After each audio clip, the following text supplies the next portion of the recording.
Hi everybody, Lee here, and thank you for watching or listening to this week's episode of Leading with Lee. I'm super excited because I have a very good friend of mine. He is the social media director at Transformation Church and the founder of Harvey Media. My guy, Chris Harvey. How you doing, bro? Man. Hey, man. I'm just excited to be here. I'm excited to sit here and talk with you. Obviously, I feel like it's, we're in quarantine right now. We've been in quarantine, and I'm just excited to see a face, and especially your face, man. I'm excited. Good, because, I have a lot to ask you about. Come on. So let's first start talking about you. You are a Tulsa native, born and raised. Yes, sir. I'm not a Tulsa native, but it's been very interesting to see how Tulsans have been immersed in their history and been involved in what's happening in the city and how it's shaped this community in so many ways. Yes, sir. It's such a cool thing for me because it's like you guys are an interesting group of people, especially because you're from the Midwest. So how has your upbringing kind of shaped who you are? And so let's talk about that. Oh, man. Completely everything shaped who I am and becoming. From right here in Tulsa, Oklahoma, grew up in North Tulsa. And this is the space where, go right into it, where, Black Wall Street, where it was birthed and lived and thrived. And I don't know, I think for me growing up, I was in the community of my family, and that was it. Like I knew my family, and I didn't really have a lot of outsiders or out friends, whatever. But I was big on family. Yeah. And I think a part of that is I learned the value of family. And now as I gotten older and gotten friends and working places and started a business, that same culture is like, you know what I'm saying, how I lead and how I function is family. Yeah. And man, as I've been to learn the history of Tulsa, and didn't even learn that as a kid or whatever. Which is a whole different conversation. As a young adult, I don't even know when, I can't remember when I learned it, but it wasn't like as a young kid. But when I learned the history, I think I attached my life and my calling to it. Yeah. And I realized, now even in two weeks ago, I was at one of the protests, and I realized that a vast majority of how I'm supposed to represent, which is our vision and how we do what we do, it's outside of the church, and specifically these environments. Right. And when I say my upbringing has shaped who I am now, it's everything. Yeah.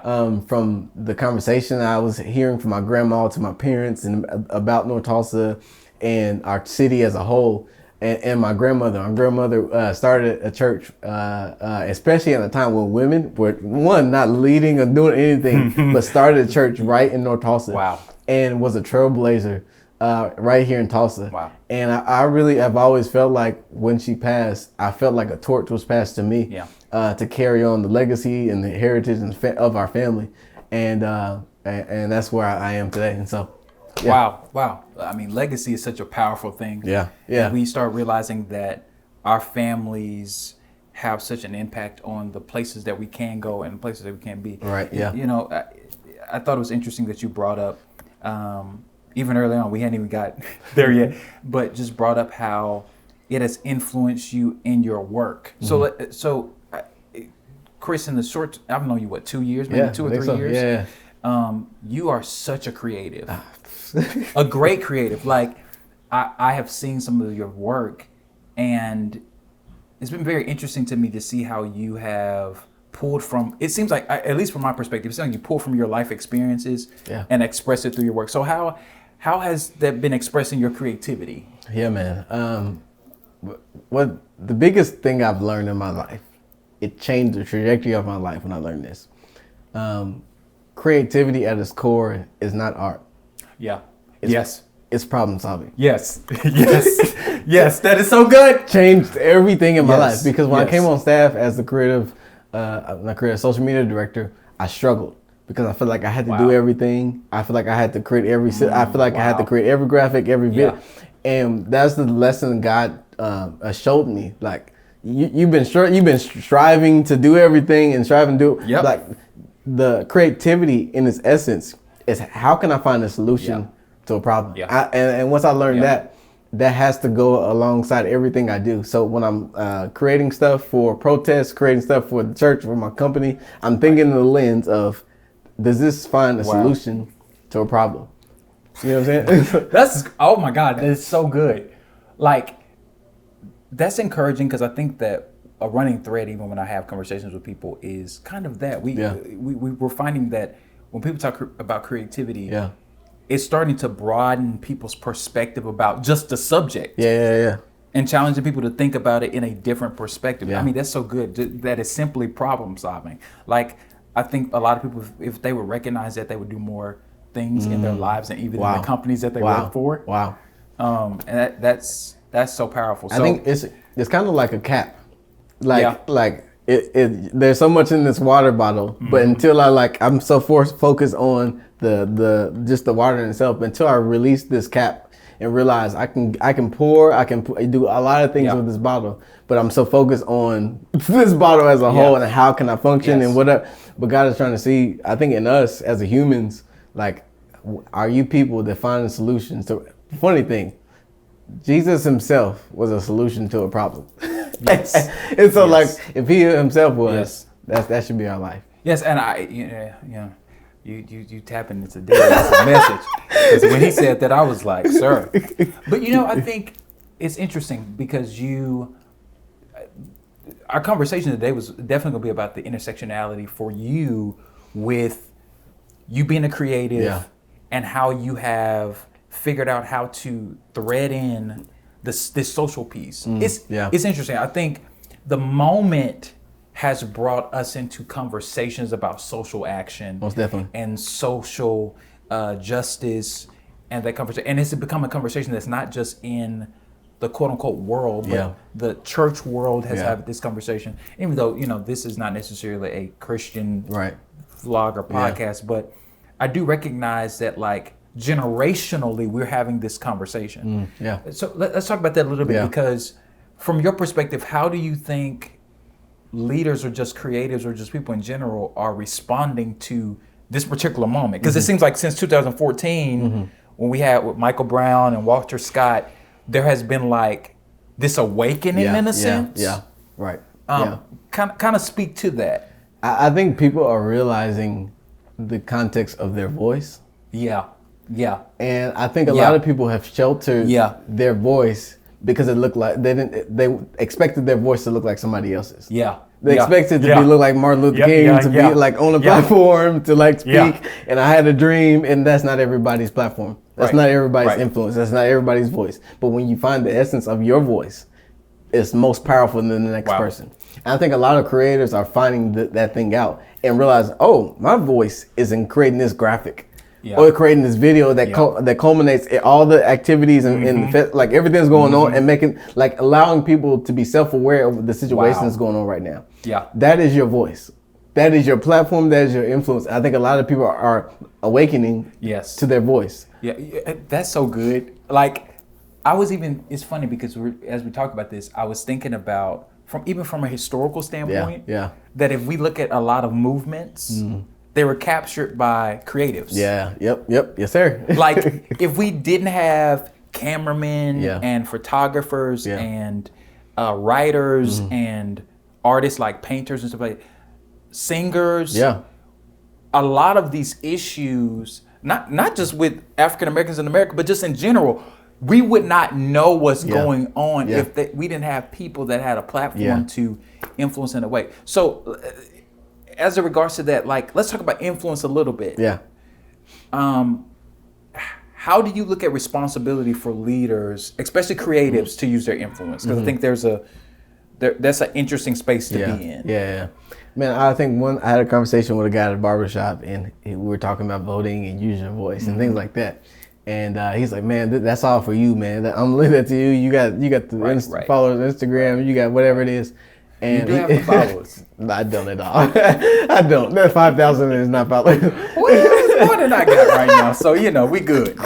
You're good. You are winning. No. But he was saying, speaking in the essence of influence. He's like, you have influence. I don't. I asked him, you have those 3 nephews, right? That's your influence. Wow. And I think when it comes to creatives or leaders in general, people have to realize the level of influence that they have been given. Yes.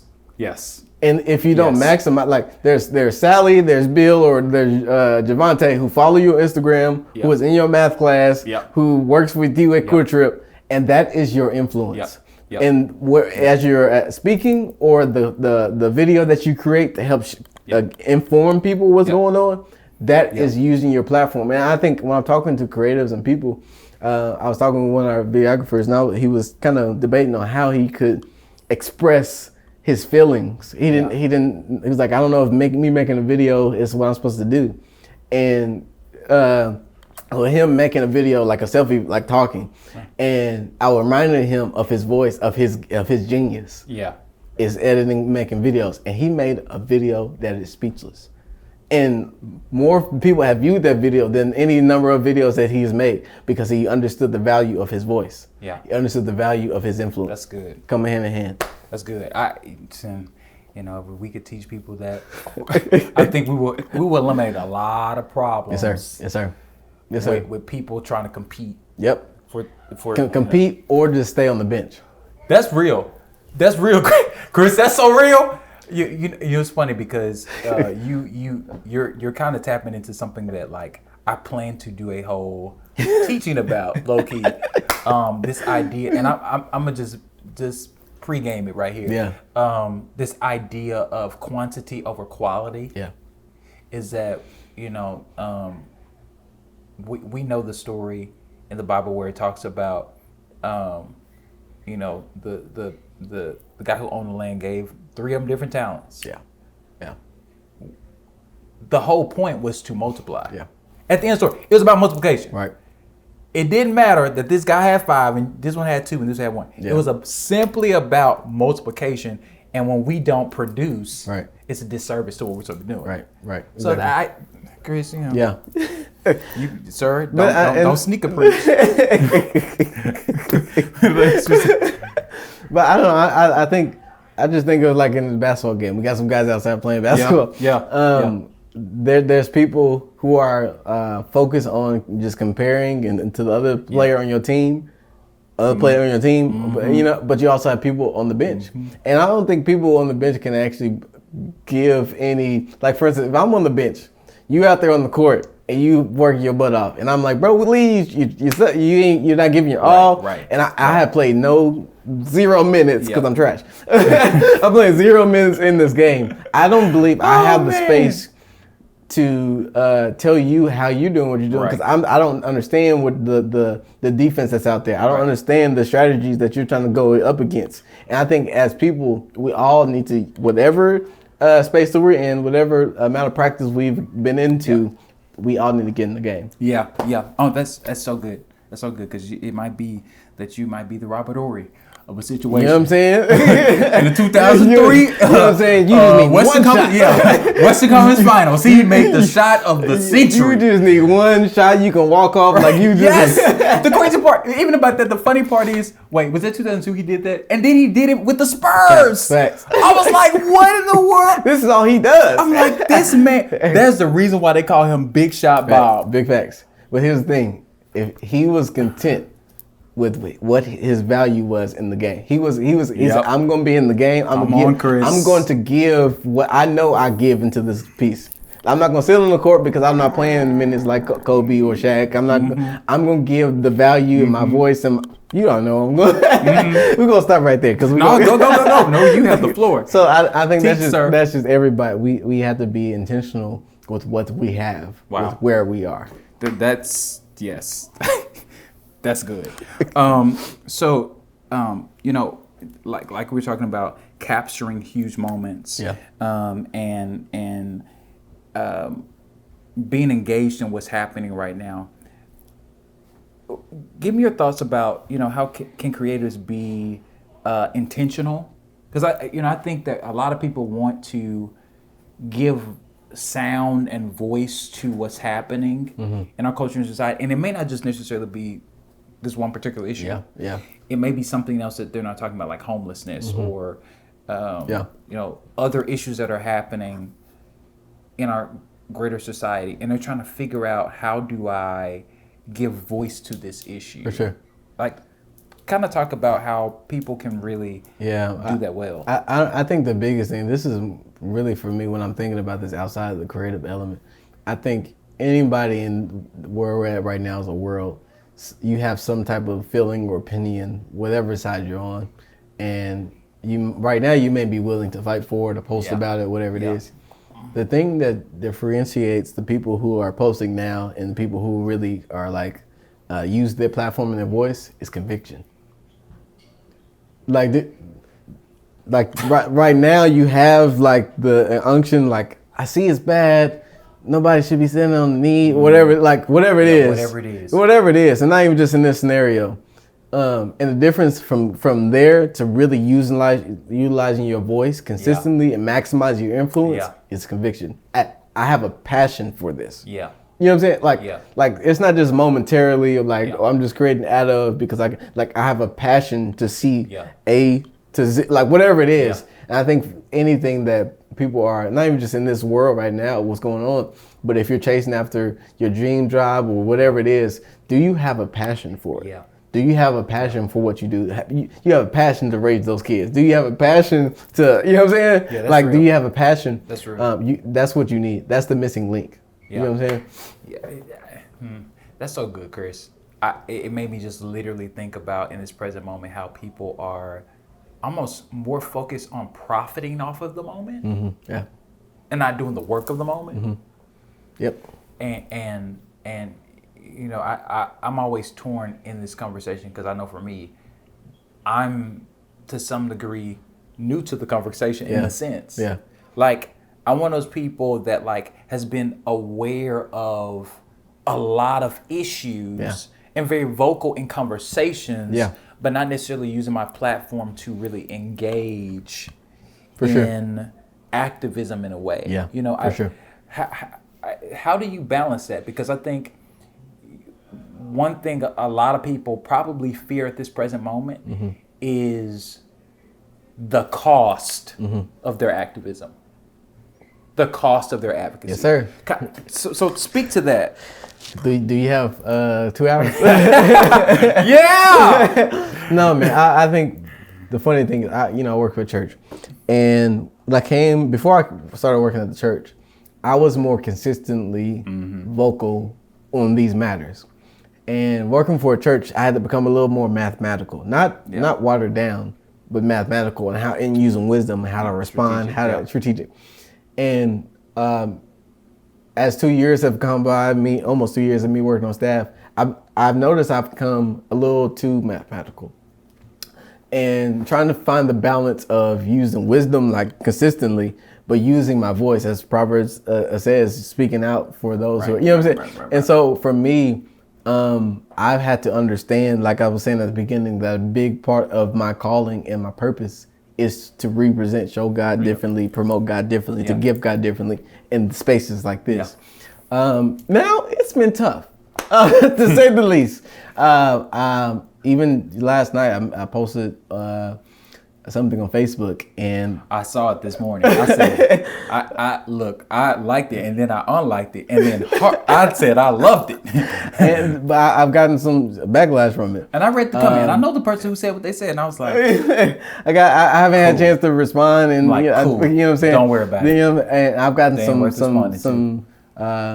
some feedback from even people close to me, family members, and who don't see how I see different things. And that's tough. Like when you have family members or people close to you that's like not on the same page and don't see. Yeah. And I've had to come with the conclusion of obviously never. Here's the thing I was telling our big group last night. Obviously, I'm black, and I'm going to strategically like fight for those and fight for my people. But I have to also look through the lens of in my responses and how I communicate. Do I look like Jesus? And that is tough for me. It's tough for me. I've struggled for most of the month of May. Yeah. Like I really was in a space where mentally I just didn't know how to communicate. Wow. And to a point I didn't communicate. I was just kind of quiet. And I had to figure out how do I use my voice effectively, consistently, using wisdom with love. Yeah. There's a lot of pieces to the puzzle. And you need the Holy Spirit to do that. And here's one thing I was thinking about as you were talking. Yeah. I was reminded of something I watched a few weeks ago. I keep telling people to watch this. Yeah. It's something that Dr. Anita Phillips did. She had a conversation with Christine Kane, and she was talking about the psychology of what's happening to Black people in America right now. Yeah. And how we are trying to process so much. And then we got that other issue where it's like, but my faith is teaching me. My God. Yeah. And it's like, and it's one thing she brought up that I thought was very profound. She said that a lot of people have to understand this. And a lot of times when we teach the gospel in a way, we present it from a cultural perspective and not a gospel perspective. Mm-hmm. Yeah. And one thing she was getting at was all of us have cultures. We come from different cultures. Yeah. We just simply do. Yeah.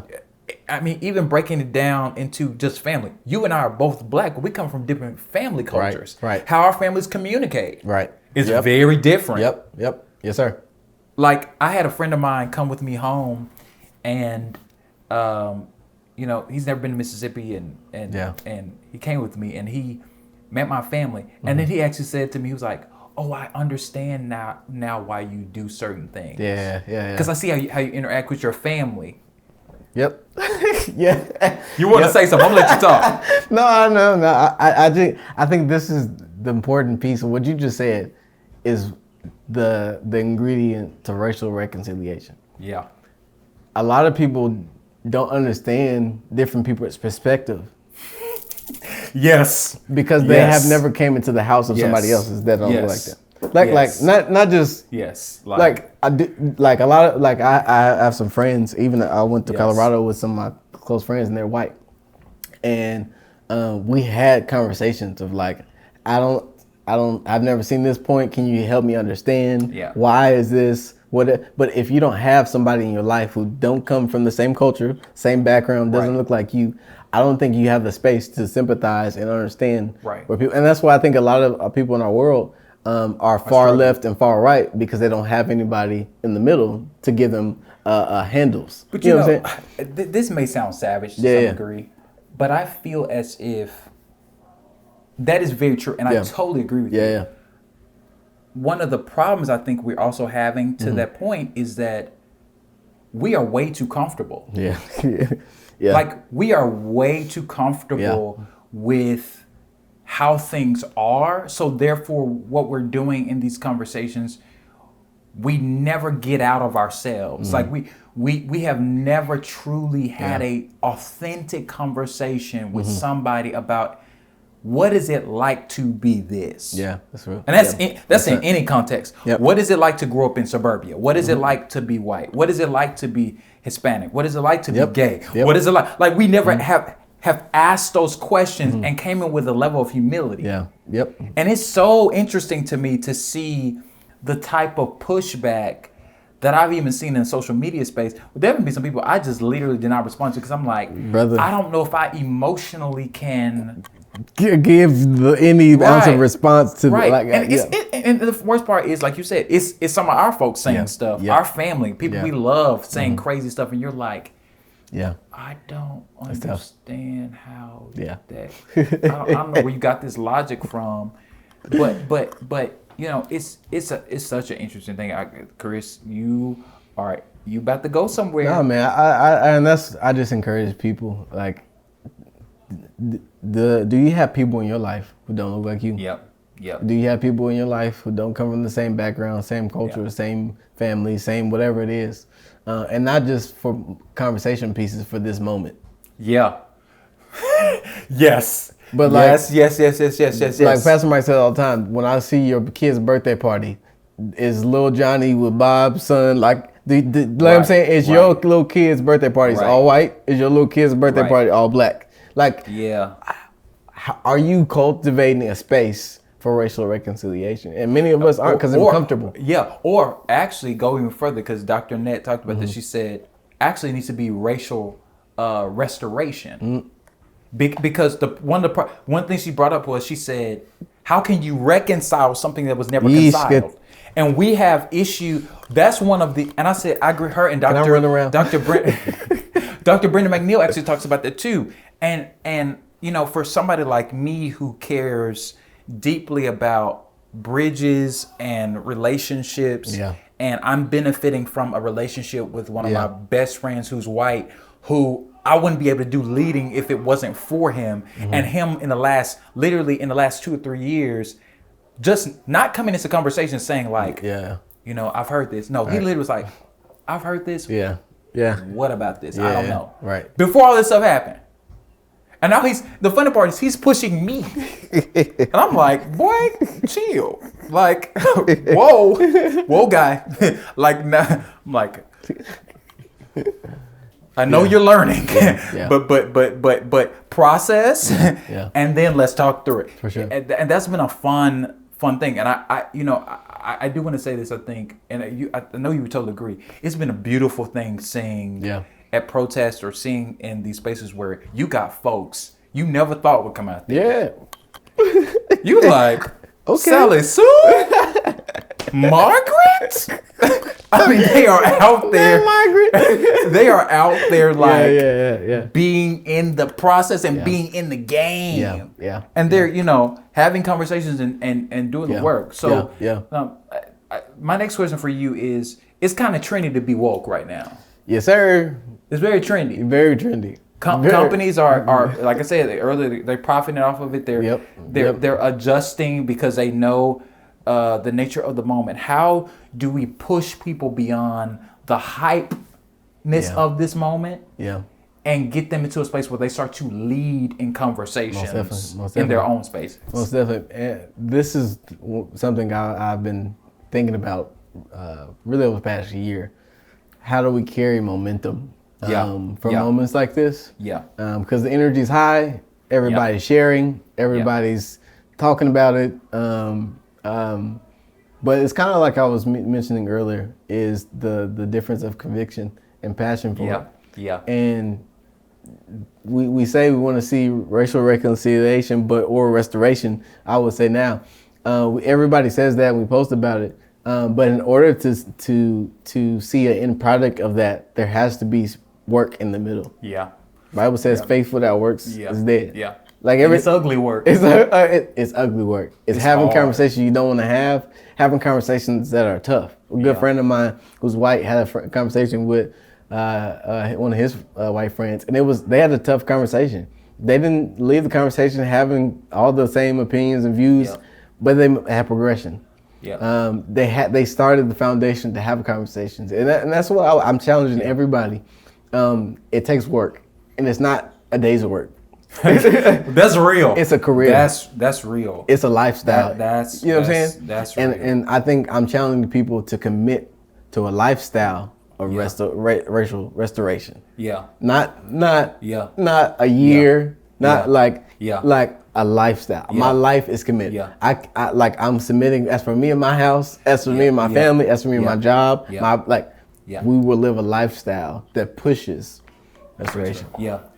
That's so good, and I think you hit the nail right on the head with us understanding that like it's a life journey. Because here's the other reality that we both know is that, and I had a white gentleman say this to me a few days. It was last week or 2 weeks ago. He was like, you got to realize, it's like, though I understand the moment, he was like, we'll never end racism.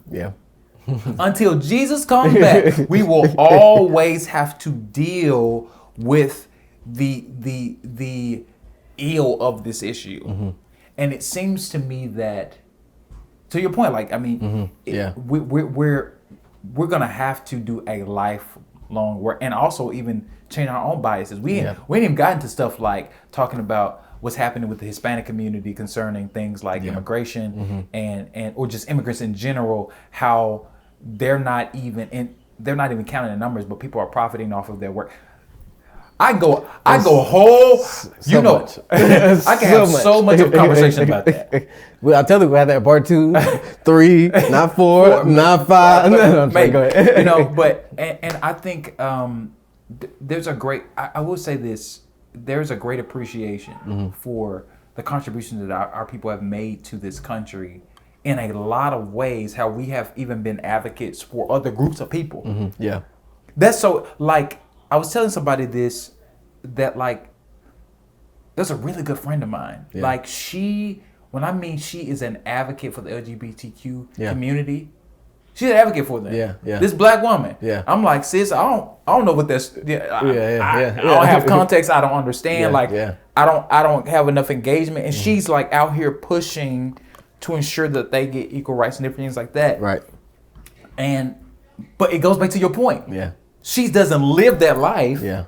But she has gotten into enough conversations into that space where she can now be an advocate for folks who she's not even a part of. So, Chris, I think you are in some waters that I think we're gonna have to continue. I think we're gonna continue to work in. So, Chris, we talked about this at a macro level. Yeah. At a national level. Let's talk about some things you've done in your own life. So, one thing I know that you have done. You were part of a project, was it a year or two ago, with rebuilding the gym? Yeah. Like, how have, like, so I think for some people they're trying to figure out what are some small things that I did. Like, how did you even get involved in that? First of all, let me ask you about that. Oh yeah. So actually, my cousin is Jayon McKinney, King Spence. Everybody knows, right? He talks to King Spence is probably the top videographer. Yeah. Everybody knows King Spence. And he has a movement called Tulsa Progression. And every year he does stuff like to give back, to raise money for the community, especially within North Tulsa. And obviously it's my cousin, and we've been working together. In activism. You know what I'm saying? And so we've been working together with Tulsa Progression for the past couple of years. Yeah. And every year we host a big all-star game. It's like Tulsa's best basketball players who's current, old school, like you're like the Clyde Drexler's type coming in. It's like, but it's always special. The community comes together. Yeah. People who grew up in this community, people, young kids, and everybody just gives back every year. One year we gave to a little girl named Aaliyah. Wow. I think 4 years old, had cancer. Wow. And it's complete donations. That's awesome. No charge. Awesome. Everybody comes, and I think it's 6 years or so we've been doing it. This past year we had to level up, and the building, the gym, was going down, and we were raising money to try to keep the building up, and I think it was $10,000 we were trying to raise. I think we raised about 6, 7, but spaces like this is just innate. It's in our genes, my family. This is what we do, and I've always tried to look for spaces to give beyond me. Yeah. And I talk to people all the time. Everybody wants to be a part of something bigger than themselves. Yeah. But people are it's kind of like voting. It's kind of like the talk. Yeah. Everybody's reserved because they minimize what they can bring to the table. Like their $5, their 5 minutes they can spend with the child, whatever it is. But everybody has a piece, and I've chosen to, like, whatever piece of value that I have, to become the hands and feet of Christ in spaces like this. I gotta do it, and especially particularly in communities that people that look like me and don't have what I've been blessed with, or whatever it is the case may be. Yeah, I so admire you for it. Oh, man. I think it's an awesome thing that you have used the influence that you have had to kind of push people to have conversations about things, but not at such a big level. Yeah. Like, hey, in your backyard, man. Bro, it starts small. Yeah. That's why a lot of people don't vote, because they only think about the presidential election. But they don't know what the rest of the ballot. Hello. And you know what's funny? Okay, you want to go? We can go there. I have, and Kyle knows this. I have so many opinions about us not understanding how serious it is. That, like, we only are looking at the top of the ticket, but people are being able to slide through and get reelected, and they trash, and they've done nothing for your community in 10 years, and they have been allowed, literally been allowed to get away with stuff.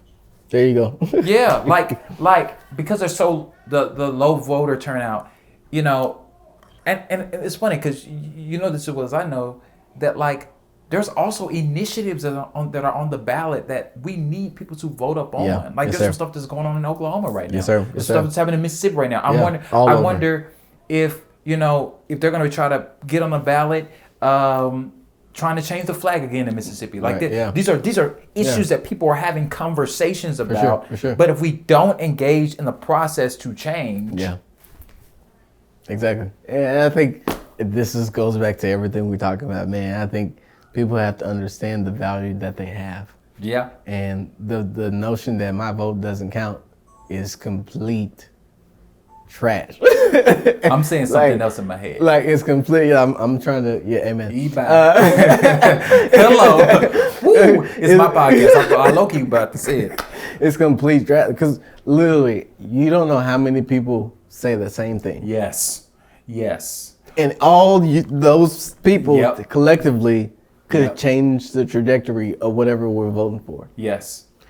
Literally. And then this is why I challenge people, and especially with, I work with students, high school students, and a lot of them, actually, a lot of them have been in a mindset of not seeing the value of them voting or why they need to vote. Wow. And this is where I come in and say, your vote, your voice collectively changes the trajectory of your future. Yeah. Collectively. Yeah.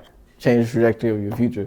And man, there's so much into that I've been just thinking and figuring out how do I articulate even my platform, my voice, to help people, especially within our city, to understand the value of voting, understand the importance of voting. Yeah. One guy I love, Killer Mike, he does stuff in the city.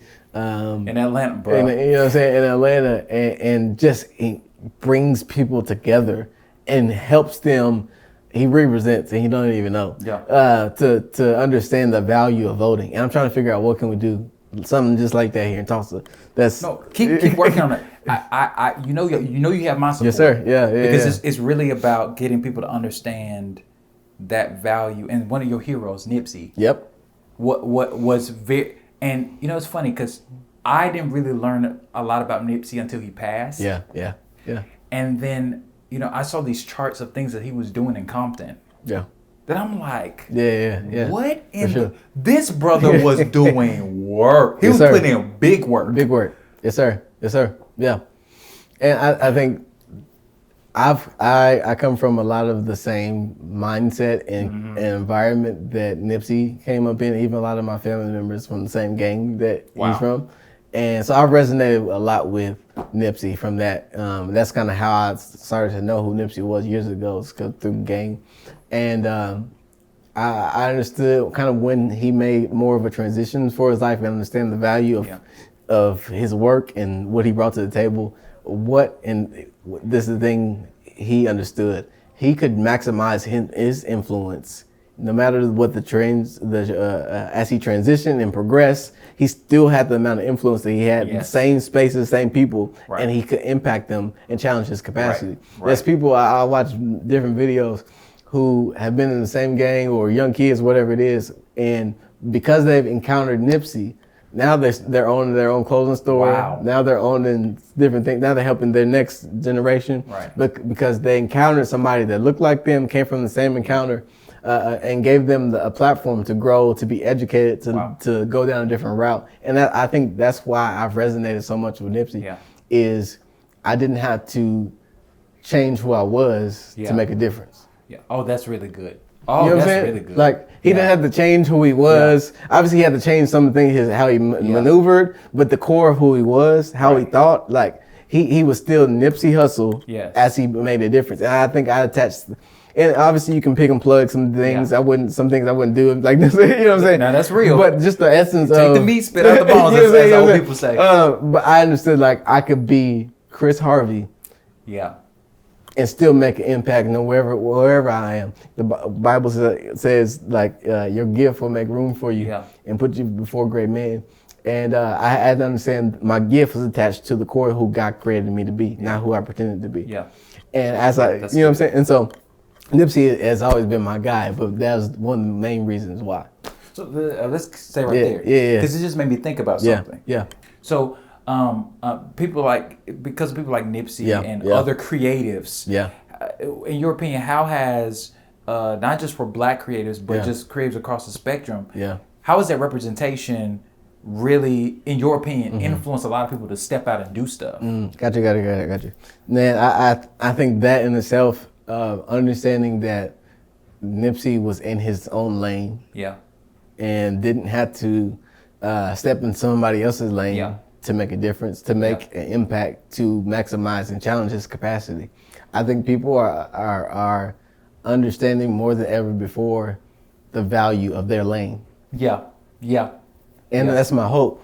Because you got one. And I love your lane. I'm not in it, but I love your lane, buddy. And you have your lane. Right. And you are killing your lane. And I think that's thank you. I think I love stupid. That's the thing I love about horses. You know, when they're racing, that's good. They have their blinders on for a reason. Because if they had one moment had a space that they can look at the other horses in the other lane, they would get caught off course and like, oh snap, what's going on in lane 4? Too many for too long. Our generations have been going over to other people's lane and focus on how other people did it instead of focusing on my lane. I think people like Nipsey, that influenced people like myself and people I think are understanding. If I stay and focus on my lane, I can maximize myself, my calling, and my purpose far more further than I go to somebody else's lane. That's why social media is a dangerous space, and it's been dangerous for me as a social media director. Wow. My job is on my phone. Wow. And it's been tough for me to build foundations, structures for myself to hold myself accountable, to not allow my mind to get carried in a way to they got the speaking opportunities like I wanted. Like, it's COVID. How'd you get a speaking opportunity? Like, you know what I'm saying? But fall into that trap. Fall into the trap. And I have to recenter myself and stay in my lane. I can maximize myself far further.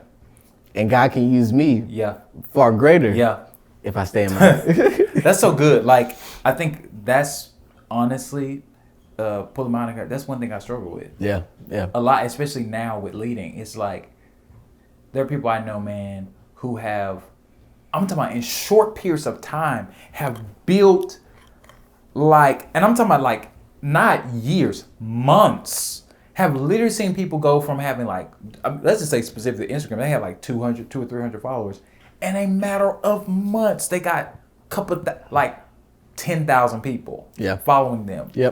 Having that type of influence. What did you do? Right. And I'm not talking about they went and bought a bunch of followers. They were able to, they said something. People latched onto it, and then they started and it was able to figure out that how to coalesce or bring all those people into their space where they could influence them in such an impactful way.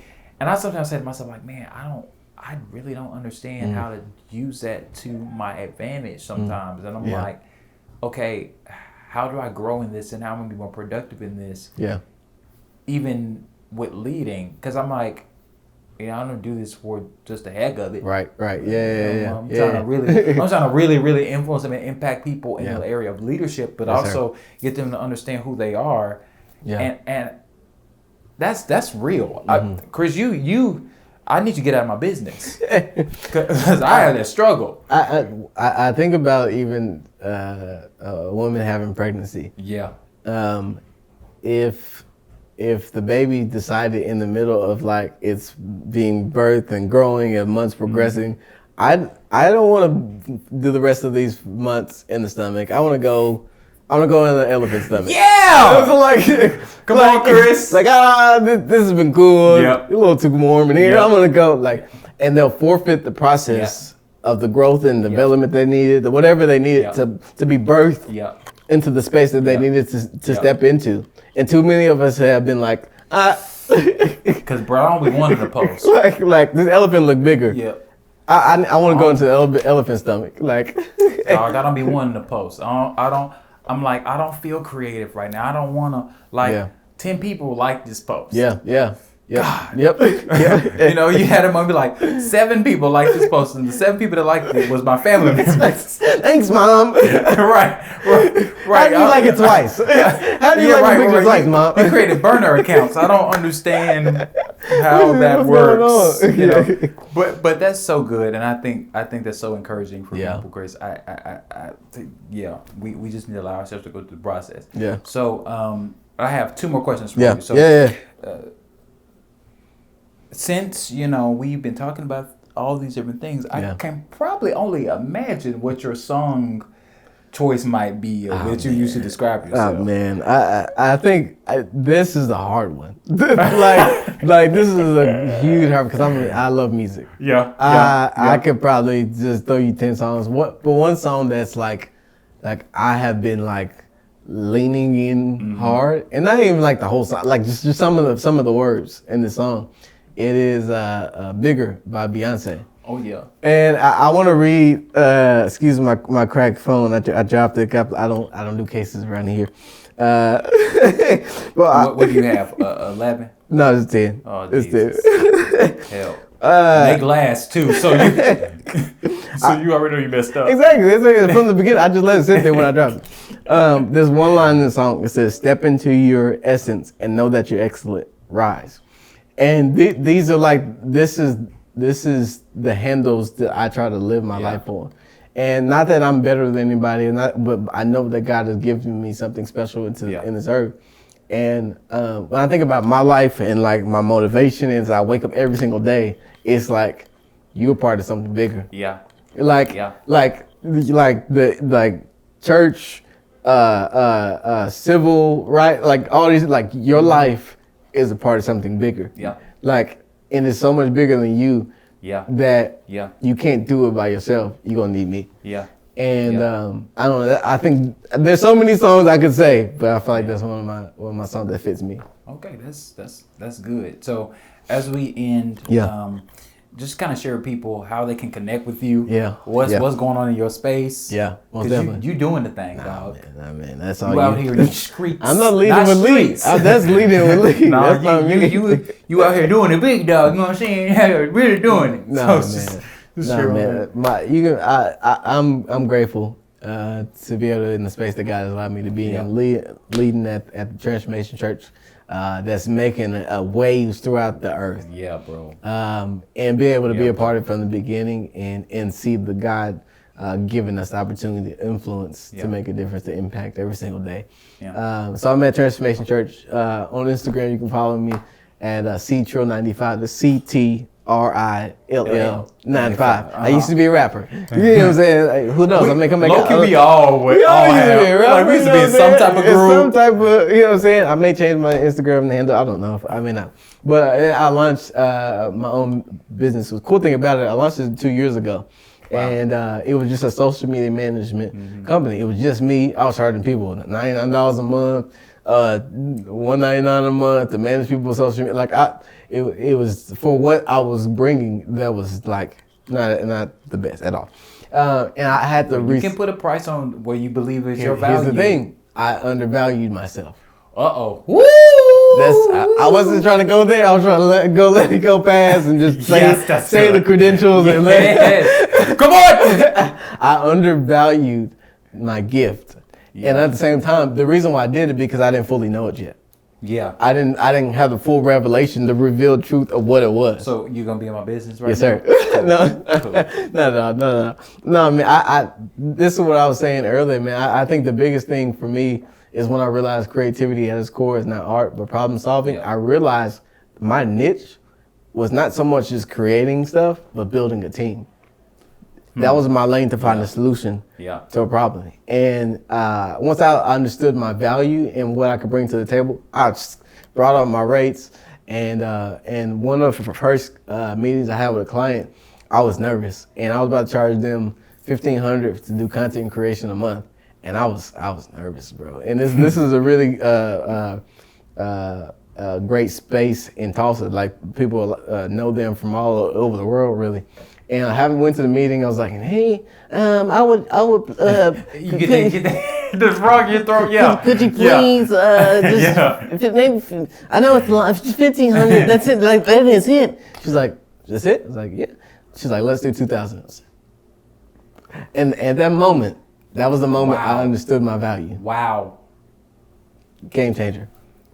Game changer. We're closing. You were like game changer, and God has pushed this vision behind. We got several clients. Wow. So many, like I have about six staff people on the team. Like God has really pushed this thing, and it's called Harvey Media. I don't know if I said it or not. It's a company we started. Photography, videography, graphic design, web design, social media management, consulting, branding, whatever you need. We're the team, and you can find it at harveymedia.info, harveymedia.info, and hit us up, and we'd love to work with you. Chris, man, thank you, bro. Oh, bro. Thank you for watching or listening to this week's episode of Leading with Lee. I hope that you were inspired, equipped, and empowered. If you haven't done it yet, subscribe today. And to get updates about all the things that I'm doing, connect with me on Facebook, Instagram, and Twitter at Lee A. Scott II or Lee A. Scott II. I hope that you will tune in for the next episode of Leading with Lee. Much love, and let's get started.